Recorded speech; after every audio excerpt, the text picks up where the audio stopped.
Nós somos num cata, hope tempo passar para o ministro de Onderwijs, de ministro de Enseñanza, passar que cote para que é assunto de enseñança grátis.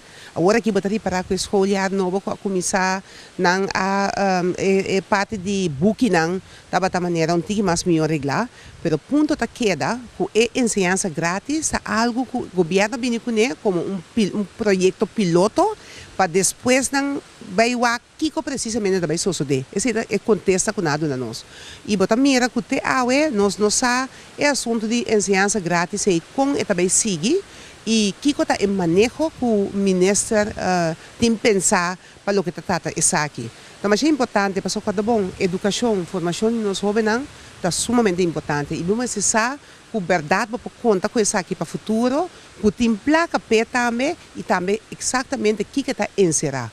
Para sobra, botem também que em outro país que caminha com isso aqui está vigente, botem parte caminha com o cambio de booking, de repente também menos, e modernização não tem, então vamos precisar que está em manejo exatamente para o que trata isso aqui.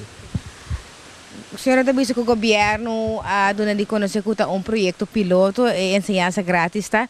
Nabi senhora para quanto tempo o projeto piloto lo cana tem para evaluar depois? Para agora que acaba nós mestrarmos rapport tocante de a primeira fase que não acaba com e não para nós que passa, mas se tampouco nós não amira nós não ele e maneira de visar acaba nós manda e carta para ministra, mas nunca acontece.